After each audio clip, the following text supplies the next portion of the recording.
Ella era Xochitl, la hija de un hombre cuyo nombre se había convertido en una mancha de vergüenza.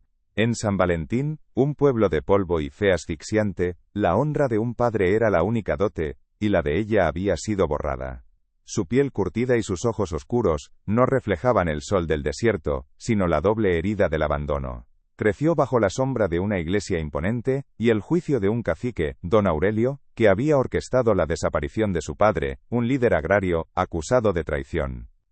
Ahora, con 20 años, era solo la semilla del traidor, despojada de su casa, su comunidad y su derecho a existir. Su cuerpo, casi frágil, escondía unas manos ásperas, acostumbradas a un trabajo que ya no tenía.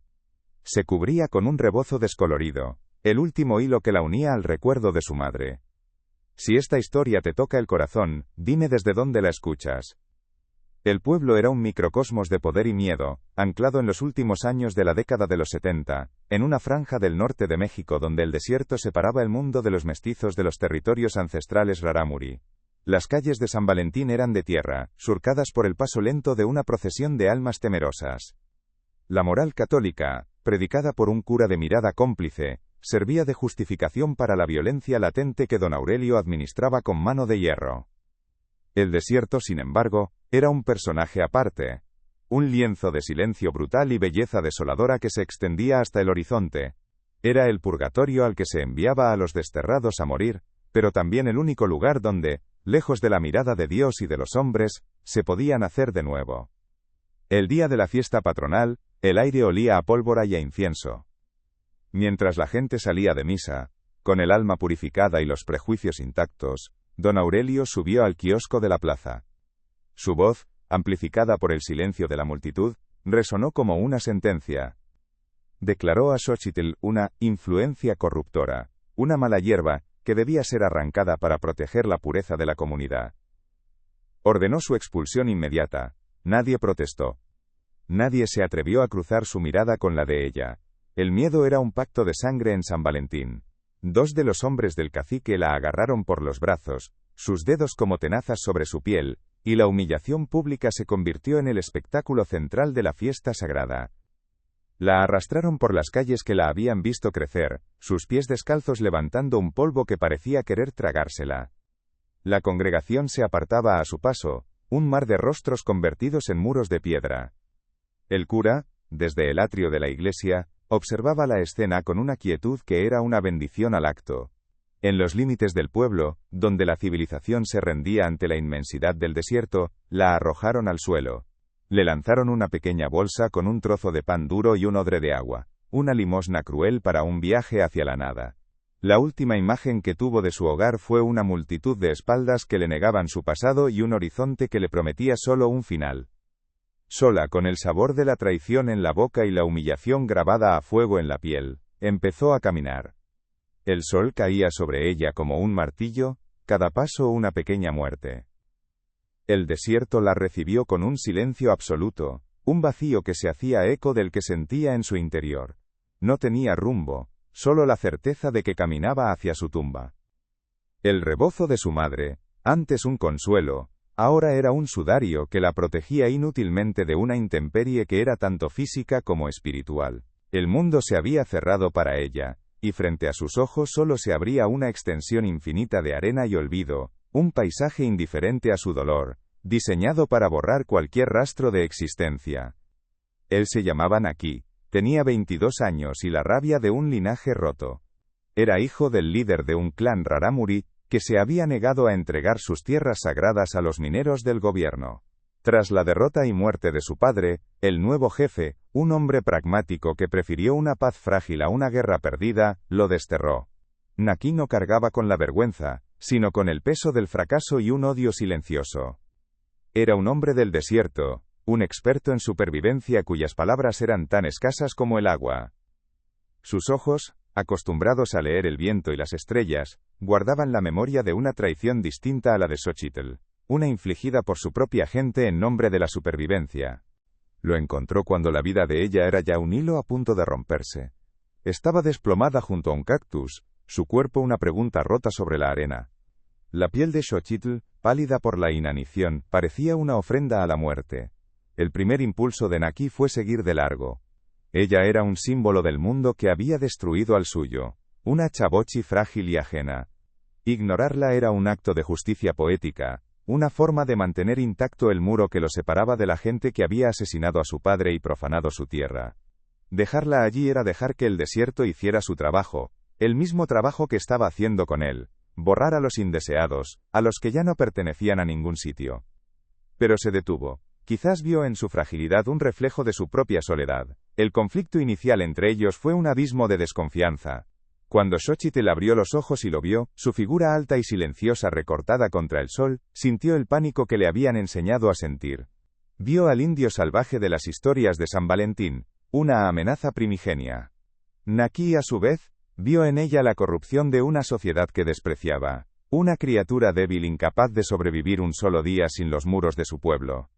Sus mundos se miraron con el recelo de siglos de conflicto, sin saber que su única oportunidad de futuro dependía de superar el odio que les habían inculcado como herencia. La supervivencia se impuso al prejuicio. Naki sabía que dos pares de ojos veían más que uno, que compartir una guardia por la noche podía significar la diferencia entre vivir y morir. Se acercó sin decir palabra y le ofreció agua de su propio odre. No fue un gesto de compasión, sino de una lógica brutal. Xochitl bebió con desesperación, el agua un milagro en su garganta reseca. No hubo gracias, no hubo explicaciones. Solo el entendimiento tácito de que, por ahora, sus caminos, antes paralelos y hostiles, se veían forzados a converger. La alianza nació en silencio, marcada por la tensión de dos soledades que se necesitaban pero no se fiaban la una de la otra. Los primeros días fueron una coreografía de silencios. Naki se movía con la certeza de quien conoce cada secreto de la tierra. Le enseñó sin palabras a encontrar raíces comestibles, a seguir el rastro casi invisible de los animales, a construir un refugio improvisado contra el viento helado de la noche. Sus gestos eran precisos, económicos, cada movimiento una lección de supervivencia. Xochitl lo observaba, su cuerpo aún débil, su mente un torbellino de miedo y asombro. Él era la encarnación de todo lo que le habían enseñado a temer, pero también la única razón por la que su corazón seguía latiendo. Aprendía imitando, su cuerpo memorizando un lenguaje nuevo, el del desierto. Ella luchaba contra los fantasmas de San Valentín. Cada vez que él se acercaba su cuerpo se tensaba por instinto, su mano aferrando el rebozo como un último escudo. Las enseñanzas del cura sobre la impureza y el pecado resonaban en su cabeza, haciendo de la proximidad de Naki una fuente de tormento. Sus manos, antes hábiles en el telar o en la cocina, ahora eran torpes para arrancar tubérculos o para encender un fuego. Se sentía inútil, una carga. La fragilidad que él había visto en ella, no era solo física, sino una fractura profunda en su espíritu, la herida de quien ha sido convencida de que no merece ni el aire que respira ni la tierra que pisa. Un atardecer, mientras buscaban leña, una serpiente de cascabel mordió a Naki en la pierna. El veneno actuó rápido, su rostro estoico contraído por primera vez en una mueca de dolor. Se desplomó, la fortaleza que parecía invulnerable desmoronándose en un instante. Fue entonces cuando algo ancestral despertó en Xochitl. Recordó las historias de su madre, los remedios con hierbas que las mujeres de su familia se transmitían en susurros. Corrió, buscando las plantas que su memoria le dictaba, sus manos moviéndose con una seguridad que creía perdida. Preparó un emplasto, abrió la herida con un trozo de obsidiana afilada, y cuidó de él durante toda la noche, invirtiendo los roles de protector y protegido. La fiebre de Naki remitió con el alba.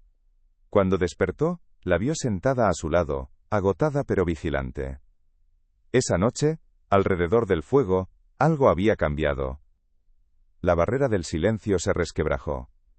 Él, con voz grave y pausada, le habló de las estrellas, no como puntos de luz, sino como guías, como ancestros. Le enseñó sus nombres en rarámuri. Ella, a cambio, cogió una rama y dibujó letras en la arena, las pocas que recordaba de un libro, que su padre guardaba en secreto. Le enseñó a leer su nombre. En la inmensidad del desierto, dos mundos proscritos comenzaron a compartir sus saberes, tejiendo el primer hilo de una conexión que iba más allá de la mera supervivencia. Fue entonces cuando la realidad de su exilio se les reveló en toda su crudeza. Eran parias de ambos mundos, fantasmas atrapados en un limbo geográfico y social. Una mañana, vieron a lo lejos el campanario de un pueblo y supieron que no podían acercarse. Para ellos, Xochitl sería la apestada y Naki el intruso salvaje. Días después, se escondieron entre las rocas al ver a un grupo de corredores rarámuri. Para ellos, Naki era un traidor a la nueva ley de su tribu, y Xochitl una extranjera impura. No había lugar para ellos en el mapa de los hombres. Su único territorio era esa tierra de nadie, ese purgatorio, que ahora, lentamente, empezaban a sentir como el único hogar posible. Tras semanas de errar, encontraron un lugar que parecía una promesa. Un pequeño cañón escondido, protegido de los vientos y de las miradas, en cuyo fondo un manantial brotaba con una terquedad milagrosa. El agua, clara y constante, era un tesoro invaluable. Había árboles que daban sombra, y la tierra parecía fértil. Era un santuario natural, un lugar donde se podía dejar de huir y empezar a construir. Se miraron, y por primera vez, sus miradas no contenían recelo, sino una pregunta compartida. La decisión fue tácita. Dejaron sus fardos en el suelo. Aquel sería su lugar. Allí dejarían de ser exiliados para intentar convertirse en fundadores, aunque solo fuera de un reino de 2 personas. Comenzaron a construir. Naki le enseñó a mezclar el barro con la paja para hacer adobes, la misma tierra que los había visto sufrir convertida ahora en material para su refugio. Recogieron las piedras del lecho del arroyo, piedras lisas y redondas, como las que le habían arrojado a Xochitl el día de su expulsión. Pero ahora, en sus manos, no eran armas de humillación, sino cimientos. Con un esfuerzo compartido, levantaron el primer muro. Las manos de él, expertas y fuertes, guiaban las de ella, que aprendían rápido. Cada adobe puesto, cada piedra colocada, era un acto de desafío, la transformación del dolor en el fundamento de un hogar. La noticia de su existencia se extendió como un rumor llevado por el viento del desierto. Otros marginados, otros rotos empezaron a llegar. Primero fue una viuda que huía de la crueldad de la familia de su difunto marido. Luego, un joven desertor del ejército, con la mirada perdida y el uniforme hecho jirones. Más tarde, una familia indígena expulsada de sus tierras por los mismos mineros que derrotaron al clan de Naki. El cañón se fue poblando de desheredados. Su pequeño refugio se convirtió en el germen de un asentamiento, una comunidad improbable formada no por lazos de sangre, sino por el exilio compartido, y una misma sed de pertenencia. La presencia de otros la transformó. Xochitl dejó de ser solo una superviviente para convertirse en el corazón de aquella nueva comunidad. Su experiencia en San Valentín, aunque opresiva, le había enseñado sobre organización social. Fue ella quien propuso cómo repartir el agua, cómo organizar las tareas y cómo mediar en las disputas que inevitablemente surgían. Su voz, antes un susurro ahogado por la vergüenza, adquirió un timbre de autoridad tranquila y justa. Ya no era la hija del traidor, la semilla corruptora. Empezaba a ser la fundadora, la memoria y la ley de un pueblo nacido de la nada, forjado a base de respeto mutuo. La rabia de Naki también encontró un nuevo cauce. El deseo de venganza que lo había consumido, se fue transformando en un propósito más grande: proteger a esa gente vulnerable. Su conocimiento del desierto ya no era solo para su propia supervivencia, sino para la de todos. Se convirtió en el guía, en el cazador, en el guardián silencioso del asentamiento. Su furia se convirtió en una feroz lealtad hacia ese clan mestizo de renegados. Dejó de ser el hijo del jefe caído, una sombra del pasado, para convertirse en el pilar sobre el que se sostenía la seguridad de su presente. Era el protector de un reino sin corona. La dependencia forzosa que los había unido en un principio, floreció en un amor tan árido, resistente y profundo como el propio desierto. No necesitaba palabras. Se manifestaba en un gesto, en la forma en que él le dejaba la pieza de caza más tierna, en cómo ella remendaba su ropa gastada. Se leía en la mirada que compartían a través del fuego por la noche, un universo de entendimiento silencioso. Era una conexión forjada en la adversidad, un amor que ambas culturas de las que provenían, habrían considerado una abominación, pero que en su mundo, en el único mundo que tenían, era la verdad más fundamental. La vida en el asentamiento adquirió su propio ritmo, sus propias estaciones. Nacieron niños, los primeros ciudadanos de ese reino sin nombre, ajenos a los mundos que habían expulsado a sus padres. Se crearon nuevas tradiciones, una mezcla de los saberes de todos. El rebozo de Xochitl, que al principio usaba para ocultar su rostro avergonzado, ahora lo utilizaba para arropar a un bebé recién nacido. Su tejido descolorido, convertido en un símbolo de nueva vida y de protección. El pasado ya no era una condena, sino el humus del que brotaba un futuro frágil pero lleno de esperanza, una comunidad que sanaba sus heridas en conjunto. El fuego nocturno era el centro de su universo. Alrededor de la hoguera, el único sol en la inmensa oscuridad del desierto, se contaban las historias, se tomaban las decisiones y se curaban las almas. Era su iglesia y su parlamento, el lugar donde un desertor podía confesar su miedo y una viuda podía llorar sin ser juzgada. Naki compartía las leyendas de su pueblo, y Xochitl recitaba los fragmentos de poemas que recordaba de su padre. El fuego era el testigo de su transformación colectiva, la luz que mantenía a raya no solo a las bestias de la noche, sino también a los fantasmas del pasado que cada uno llevaba dentro. Construyeron símbolos de su soberanía.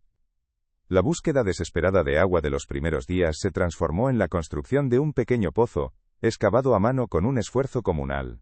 El pozo se convirtió en el corazón de su asentamiento, un milagro de ingeniería precaria y voluntad inquebrantable que les garantizaba la independencia. Con el adobe sobrante, erigieron un horno comunal. El olor del pan recién hecho, un lujo impensable meses atrás, se convirtió en el aroma de su hogar. Ya no se definían por lo que habían perdido, sino por la dignidad y la autosuficiencia que habían sido capaces de construir, juntos con sus propias manos. Entonces el cielo les declaró la guerra. Una sequía severa, la peor en décadas, se apoderó de la región. El sol implacable evaporó el agua del manantial, y el pozo se convirtió en un agujero de barro seco. Las cosechas se marchitaron, convirtiéndose en polvo. El hambre, un fantasma que creían haber vencido, regresó con una ferocidad renovada. El pequeño reino de los renegados se moría de sed, su frágil paraíso a punto de ser reclamado por el desierto. La desesperación comenzó a agrietar la unidad que tanto les había costado forjar, y el espectro del fracaso amenazaba con devolverlos a la nada de la que habían surgido. La única fuente de agua cercana estaba en unas tierras que don Aurelio reclamaba como suyas, cerca de San Valentín. La idea de volver era un veneno. Pero ver los rostros de los niños, sus labios agrietados, fue más fuerte que el miedo. En un acto de coraje que nadie esperaba, Xochitl tomó una decisión. Regresaría a la entrada del pueblo. No como una paria que suplica, sino como la líder de su gente. No iba a pedir clemencia, iba a exigir un derecho. Naki se puso a su lado, sin hacer preguntas. Su presencia era un escudo, su silencio una declaración de guerra. Juntos, caminarían de vuelta al infierno para reclamar la vida. Cuando Xochitl pisó de nuevo la plaza de San Valentín, el tiempo pareció detenerse. No era la muchacha frágil y avergonzada que habían expulsado. El desierto había tallado en ella una nueva forma. Caminaba erguida, con la espalda recta y la mirada firme, una autoridad natural en cada uno de sus pasos. Vestía ropas curtidas por el sol y el polvo, y en su piel se leía la historia de la supervivencia. La gente del pueblo que se preparaba para otra misa, se quedó helada. La reconocieron, pero no la reconocieron. Era la misma y era otra. Era un fantasma que volvía de la tumba no para asustar sino para juzgar. Se plantó frente a la iglesia, en el mismo lugar donde había sido condenada. Don Aurelio salió a su encuentro, su rostro una máscara de incredulidad y furia. Pero antes de que pudiera hablar, la voz de Xochitl resonó en la plaza, clara y poderosa, una voz que había aprendido a mandar en el silencio del desierto. No pidió piedad. No suplicó. Invocando las mismas leyes de Dios y de los hombres que la habían desterrado, exigió el derecho al agua para su gente, el derecho a la vida. No fue una batalla física, sino un enfrentamiento moral que silenció a la multitud y obligó a cada persona a elegir entre el miedo al cacique y la justicia innegable de su reclamo. El poder de don Aurelio se resquebrajó en ese instante, no por la fuerza sino por la verdad. Algunos en la multitud bajaron la mirada, cómplices de su miedo. Otros, por primera vez, la miraron con una chispa de admiración. El cura no se movió del atrio, pero esta vez, su silencio no era de complicidad, sino de duda. La confrontación no terminó en violencia, sino en una victoria moral que sembró una semilla de rebelión en el corazón de San Valentín. Consiguieron el agua, no como un regalo, sino como un derecho conquistado. A veces, todo lo que alguien necesita es una historia como esta. Si lo sientes, compártela con quien la necesite. Regresaron a su cañón no como exiliados que vuelven a su escondite, sino como líderes que retornan a su reino. La imagen final de ellos dos, caminando juntos hacia el horizonte, ya no era la de dos soledades que se acompañan. Eran los pilares de un mundo nuevo. El verdadero reino que habían construido no estaba hecho de tierra, ni de agua, ni de poder sobre otros. Estaba hecho de dignidad, de pertenencia mutua, y de la redención que encontraron al crear un lugar más justo que aquel que los había expulsado. Sus siluetas, recortadas contra el sol del atardecer, se fundieron en una sola, la de los fundadores de una leyenda susurrada por el viento del desierto. Ella era Xochitl, la hija de un hombre cuyo nombre se había convertido en una mancha de vergüenza. En San Valentín, un pueblo de polvo y fe asfixiante, la honra de un padre era la única dote, y la de ella había sido borrada. Su piel curtida y sus ojos oscuros, no reflejaban el sol del desierto, sino la doble herida del abandono. Creció bajo la sombra de una iglesia imponente y el juicio de un cacique, don Aurelio, que había orquestado la desaparición de su padre, un líder agrario acusado de traición. Ahora, con 20 años, era solo la semilla del traidor, despojada de su casa, su comunidad y su derecho a existir. Su cuerpo, casi frágil, escondía unas manos ásperas, acostumbradas a un trabajo que ya no tenía. Se cubría con un rebozo descolorido, el último hilo que la unía al recuerdo de su madre. Si esta historia te toca el corazón, dime desde dónde la escuchas. Ella era Xochitl, la hija de un hombre cuyo nombre se había convertido en una mancha de vergüenza. En San Valentín, un pueblo de polvo y fe asfixiante, la honra de un padre era la única dote, y la de ella había sido borrada. Su piel curtida y sus ojos oscuros, no reflejaban el sol del desierto, sino la doble herida del abandono.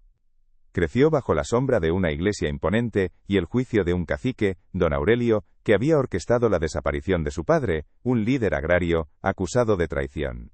Ahora, con 20 años, era solo la semilla del traidor, despojada de su casa, su comunidad y su derecho a existir. Su cuerpo, casi frágil, escondía unas manos ásperas, acostumbradas a un trabajo que ya no tenía. Se cubría con un rebozo descolorido, el último hilo que la unía al recuerdo de su madre. El pueblo era un microcosmos de poder y miedo, anclado en los últimos años de la década de los 70, en una franja del norte de México donde el desierto separaba el mundo de los mestizos de los territorios ancestrales rarámuri.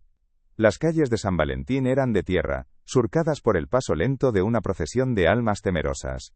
La moral católica, predicada por un cura de mirada cómplice, servía de justificación para la violencia latente que don Aurelio administraba con mano de hierro.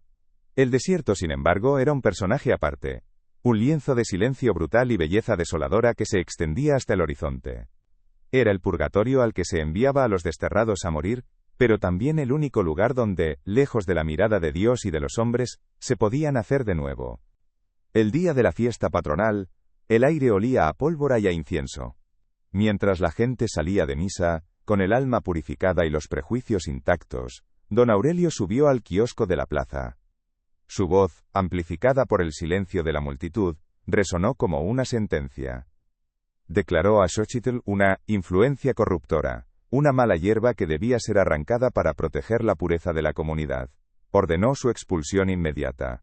Nadie protestó. Nadie se atrevió a cruzar su mirada con la de ella. El miedo era un pacto de sangre en San Valentín. 2 de los hombres del cacique la agarraron por los brazos, sus dedos como tenazas sobre su piel, y la humillación pública se convirtió en el espectáculo central de la fiesta sagrada. La arrastraron por las calles que la habían visto crecer, sus pies descalzos levantando un polvo que parecía querer tragársela. La congregación se apartaba a su paso, un mar de rostros convertidos en muros de piedra. El cura, desde el atrio de la iglesia, observaba la escena con una quietud, que era una bendición al acto. En los límites del pueblo, donde la civilización se rendía ante la inmensidad del desierto, la arrojaron al suelo. Le lanzaron una pequeña bolsa con un trozo de pan duro y un odre de agua, una limosna cruel para un viaje hacia la nada. La última imagen que tuvo de su hogar fue una multitud de espaldas que le negaban su pasado, y un horizonte que le prometía solo un final. Tras semanas de errar, de ser solo 2 sombras huyendo de otras sombras, encontraron un lugar que parecía una promesa susurrada por la tierra misma. Un pequeño cañón escondido, un secreto geológico protegido de los vientos abrasadores, y más importante de las miradas de los hombres. En su fondo, un manantial brotaba con una terquedad milagrosa, el agua clara y constante convirtiéndose en un tesoro más valioso que cualquier oro. Había árboles que ofrecían una sombra densa, casi sagrada, y la tierra, negra y húmeda cerca del arroyo, parecía fértil, dispuesta a perdonar y a dar. Era un santuario natural, un lugar donde se podía dejar de huir y empezar a construir. Se miraron, y por primera vez, sus miradas no contenían el recelo del principio, sino una pregunta compartida, una esperanza frágil. La decisión fue tácita, sellada en el silencio. Dejaron sus fardos en el suelo, aquel sería su lugar, allí dejarían de ser exiliados para intentar convertirse en fundadores, aunque solo fuera de un reino de 2 personas. Comenzaron a construir, no con la prisa del miedo, sino con la paciencia de quien planta una semilla. Naki le enseñó a mezclar el barro con la paja seca para hacer adobes. La misma tierra que los había visto sufrir convertida ahora en el material de su refugio. Sus manos, antes torpes, aprendieron el ritmo del trabajo, el peso justo de la mezcla. Recogieron las piedras del lecho del arroyo, piedras lisas y redondas, dolorosamente parecidas a las que le habían arrojado a Xochitl el día de su expulsión. Pero ahora, en sus manos, no eran armas de humillación, sino cimientos firmes. Con un esfuerzo compartido, un diálogo de músculos y sudor, levantaron el primer muro. Las manos de él, expertas y fuertes, guiaban las de ella, que aprendían rápido y con determinación. Cada adobe puesto, cada piedra colocada, era un acto de desafío, la alquimia de transformar el dolor en el fundamento de un hogar. La noticia de su existencia, o quizás solo el eco de su paz, se extendió como un rumor llevado por el viento del desierto. Otros marginados, otros rotos empezaron a llegar, atraídos por una fuerza invisible. Primero fue una viuda que huía de la crueldad infinita de la familia de su difunto marido, sus ojos vacíos buscando un lugar donde llorar en paz. Luego un joven desertor del ejército, con la mirada perdida y el uniforme hecho jirones, el horror de la violencia aún grabado en su rostro. Más tarde una familia indígena expulsada de sus tierras por los mismos mineros que derrotaron al clan de Naki. El cañón se fue poblando de desheredados. Su pequeño refugio se convirtió en el germen de un asentamiento, una comunidad improbable formada no por lazos de sangre o de fe, sino por el exilio compartido y una misma sed de pertenencia. Entonces el cielo, que había sido su único techo y testigo silencioso de su renacimiento, les declaró la guerra. Una sequía severa, la peor que recordaban los más ancianos llegados al cañón, se apoderó de la región con una furia silenciosa y metódica. El sol, antes fuente de vida, se convirtió en un martillo implacable que evaporó el agua del manantial hasta dejar solo un hilo fangoso. El pozo, su milagro de ingeniería precaria, se convirtió en un agujero de barro seco y agrietado. Las pequeñas cosechas, orgullo de su autosuficiencia, se marchitaron hasta convertirse en un polvo frágil que el viento arrastraba. El hambre, un fantasma que creían haber vencido para siempre, regresó con una ferocidad renovada, instalándose en los estómagos vacíos y en las miradas huecas. El pequeño paraíso de los renegados se moría de sed, y la desesperación comenzó a agrietar la unidad que tanto les había costado forjar. La única fuente de agua cercana, una corriente subterránea que afloraba a leguas de distancia, estaba en unas tierras que don Aurelio reclamaba como suyas, peligrosamente cerca de San Valentín. La sola idea de volver era un veneno que recorría las venas de Xochitl, un eco del terror y la humillación. Pero ver los rostros de los niños, sus labios agrietados y sangrantes, sus ojos demasiado grandes en sus caras delgadas, fue un dolor más agudo que el de cualquier recuerdo. El llanto silencioso de una madre acunando a su bebé febril fue la sentencia final. En un acto de coraje que nadie, ni siquiera ella misma esperaba, Xochitl tomó una decisión. Regresaría a la entrada del pueblo. No como la paria que suplica limosna, sino como la líder de su gente. No iba a pedir clemencia. Iba a exigir un derecho fundamental, el derecho a vivir. Se puso de pie junto al fuego agonizante de esa noche, su silueta recortada contra un cielo sin estrellas, y su decisión cayó sobre el silencio como una piedra en un pozo seco. No hubo debate, su palabra era ley, una ley forjada en la justicia y el sacrificio. Naki, que había estado observándola desde las sombras, se puso a su lado sin hacer preguntas, un movimiento fluido y definitivo. Su presencia era un escudo invisible, su silencio una declaración de guerra más elocuente que cualquier grito. Juntos caminarían de vuelta al infierno del que habían escapado, pero no como víctimas que huyen, sino como guerreros que marchan a reclamar la vida. Prepararon un pequeño fardo, el agua restante repartida con precisión, sus miradas se cruzaron, un pacto sellado sin palabras. El desierto los había parido, y ahora, volverían a cruzarlo para enfrentarse a los hombres. Él se llamaba Naki. Tenía 22 años y la rabia de un linaje roto. Era hijo del líder de un clan rarámuri que se había negado a entregar sus tierras sagradas a los mineros del gobierno. Tras la derrota y muerte de su padre, el nuevo jefe, un hombre pragmático que prefirió una paz frágil a una guerra perdida, lo desterró. Naki no cargaba con la vergüenza, sino con el peso del fracaso y un odio silencioso que ardía como un sol negro en su interior. Era un hombre del desierto, un experto en supervivencia cuyas palabras eran tan escasas como el agua en aquella tierra agrietada. Sus ojos, acostumbrados a leer el viento y las estrellas, guardaban la memoria de una traición distinta a la de Xochitl, una infligida por su propia gente en nombre de la supervivencia, y eso la hacía, si cabe, más amarga. Lo encontró cuando la vida de ella era ya un hilo a punto de romperse. Estaba desplomada junto a un cactus, su cuerpo una pregunta rota sobre la arena.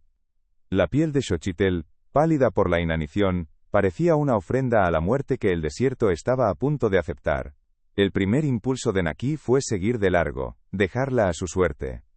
Ella era un símbolo del mundo que había destruido al suyo, una chabochi frágil y ajena, una criatura de los pueblos que construían muros y rezaban a un dios extraño. Ignorarla era un acto de justicia poética, una forma de mantener intacto el muro de desprecio que lo separaba de la gente que había asesinado a su padre y profanado su tierra. Dejarla allí era dejar que el desierto hiciera su trabajo, el mismo trabajo que estaba haciendo con él, borrar a los indeseados, a los que ya no pertenecían a ningún sitio. Pero se detuvo. Quizás vio en la fragilidad de ella un reflejo de su propia soledad, o tal vez fue un instinto más antiguo que el odio. El conflicto inicial entre ellos fue un abismo de desconfianza. Cuando Xochitl abrió los ojos y lo vio, su figura alta y silenciosa recortada contra el sol poniente, sintió el pánico primario que le habían enseñado a sentir. Vio al indio salvaje de las historias de San Valentín, una amenaza primigenia y sin nombre. Naki, a su vez, vio en ella la corrupción de una sociedad que despreciaba, una criatura débil incapaz de sobrevivir un solo día sin los muros de su pueblo. Sus mundos se miraron con el recelo de siglos de conflicto, sin saber que su única oportunidad de futuro dependía de superar el odio que les habían inculcado como herencia. Los días eran una coreografía de silencios tensos y distancias calculadas. Se movían en órbitas separadas alrededor del mismo centro de necesidad. Naki cazaba, sus movimientos una extensión del paisaje, económicos y letales, mientras Xochitl recolectaba, sus manos aún torpes para distinguir la vida de la ponzoña en la flora del desierto. Por la noche, se sentaban en lados opuestos del fuego, un abismo invisible pero infranqueable entre ellos. Él afilaba una piedra con una paciencia pétrea. Ella se aferraba a su rebozo como si fuera el último vestigio de un mundo que ya no existía. Las palabras eran un lujo que no podían permitirse, o quizás un peligro que no se atrevían a correr. Cada gesto del otro era interpretado a través del filtro de sus traumas. Para ella, la brusquedad de él era una amenaza. Para él, la fragilidad de ella era una debilidad contagiosa. El sol era un enemigo sin rostro que golpeaba sin piedad. Un mediodía, el cuerpo de Xochitl cedió. Su visión se llenó de puntos negros y sus rodillas se doblaron, desplomándose sobre la arena caliente. Naki, que caminaba unos pasos por delante, se detuvo. Lo oyó soltar un suspiro, un sonido más cercano a la irritación que a la preocupación. Se dio la vuelta, la levantó con una fuerza que la asustó y la dejó a la sombra de una roca. Sin mirarla, le tendió su odre. No hubo una palabra. Solo el áspero contacto de su mano guiando la de ella, y el milagro del agua fresca en su garganta. Fue un acto de pura lógica de supervivencia, pero para Xochitl fue la primera grieta en el muro de su miedo. Por primera vez, su presencia no significó peligro, sino una continuación inesperada de su vida. La noche traía los fantasmas que el sol mantenía a raya. Xochitl se despertó con un grito ahogado, el sudor frío empapando su ropa. En su sueño, estaba de nuevo en la plaza de San Valentín, Las caras de sus vecinos eran máscaras de odio, y el dedo acusador de don Aurelio la condenaba eternamente. Se hizo un ovillo, temblando, intentando borrar las imágenes. Al otro lado del fuego moribundo, Naki estaba sentado, despierto. No se movió, no dijo nada. Solo la observó en la penumbra. Su rostro impasible era una sombra más. Pero en su quietud, había un reconocimiento tácito del dolor. Él también sabía lo que era ser perseguido por los espectros de la traición. A la mañana siguiente, encontró junto a sus cosas una pequeña flor del desierto, una mancha de color imposible en aquel mar de ocres. El primer puente se construyó con el lenguaje de la necesidad. Él le enseñó, con gestos y monosílabos, el nombre rarámuri de una raíz que saciaba la sed. Ella, tras dudar, repitió la palabra, su voz áspera por el desuso. Días después, mientras él despellejaba una liebre, ella tomó una rama y dibujó en la arena la letra X, la inicial de su nombre olvidado. Naki dejó su cuchillo y se acercó, mirando el símbolo con una curiosidad profunda, como si fuera un mapa de un territorio desconocido. Ella entonces dibujó la N. No era una lección, sino un trueque de mundos, un intercambio de los fragmentos que les quedaban de sus identidades rotas. En la inmensidad de su soledad compartida, empezaron a darse las herramientas para nombrarse de nuevo, para existir el uno para el otro más allá de sus etiquetas de parias. El rebozo de su madre, su único escudo, se deshacía, un jirón de tela que ya no podía protegerla de nada. Una noche, mientras ella dormía un sueño agotado, él lo tomó con un cuidado que contrastaba con la dureza de sus manos. A la luz del fuego, usando una espina de cactus como aguja, y una fibra de agave como hilo, comenzó a remendar el desgarro más grande. El gesto era torpe, la costura irregular, casi brutal, pero la intención era inconfundible. No era un acto de supervivencia, sino de reparación. Estaba cosiendo no solo la tela, sino una herida simbólica. Cuando Xochitl despertó al alba, encontró el rebozo doblado a su lado, la cicatriz del remiendo tosca pero firme. Sus ojos buscaron los de él a través de las brasas. No hubo gracias. Solo una mirada larga y sostenida que lo dijo todo. Ya no caminaba con la cabeza gacha, el cuerpo encogido como si pidiera perdón por existir. El desierto había esculpido una nueva mujer en la silueta de la antigua. Su piel, antes marcada por la vergüenza, ahora lucía un bronceado profundo, la crónica de soles y vientos enfrentados sin miedo. Su postura era erguida, la columna vertebral, una línea de dignidad que parecía conectar la tierra que pisaba con el cielo que la cubría. Sus ropas, aunque gastadas, ya no eran harapos de paria, sino el uniforme de una fundadora, adaptadas a la vida y al trabajo. Sus manos ásperas se habían vuelto fuertes, capaces de levantar piedras, amasar el barro y calmar la fiebre de un niño. El rebozo de su madre ya no ocultaba su rostro, ahora lo llevaba sobre los hombros con orgullo, un estandarte de resiliencia que usaba para dar sombra a otros. La presencia de otros la transformó por dentro, obligándola a desenterrar una fortaleza que no sabía que poseía. Xochitl dejó de ser solo una superviviente para convertirse en el corazón de aquella nueva comunidad. Su experiencia en San Valentín, aunque opresiva, le había enseñado sobre la fragilidad de la justicia y el poder de las reglas. Fue ella quien propuso cómo repartir el agua, cómo organizar las tareas y cómo mediar en las disputas que inevitablemente surgían. Su voz, antes un susurro ahogado por la vergüenza, adquirió un timbre de autoridad tranquila y justa. Ya no era la hija del traidor, la semilla corruptora. Empezaba a ser la fundadora, la memoria y la ley de un pueblo nacido de la nada, forjado a base de respeto mutuo y de la experiencia compartida del dolor. La rabia de Naki también encontró un nuevo cauce, una orilla donde dejar de ser un torrente destructivo. El deseo de venganza que lo había consumido en los primeros días, se fue transformando en un propósito más grande, más profundo. Proteger a esa gente vulnerable que había encontrado un hogar en su cañón. Su conocimiento del desierto ya no era solo para su propia supervivencia, sino para la de todos. Se convirtió en el guía, en el cazador, en el guardián silencioso del asentamiento. Su furia se convirtió en una feroz lealtad hacia ese clan mestizo de renegados. Dejó de ser el hijo del jefe caído, una sombra errante del pasado, para convertirse en el pilar sobre el que se sostenía la seguridad de su presente. Era el protector de un reino sin corona, un rey cuyo poder residía en su servicio.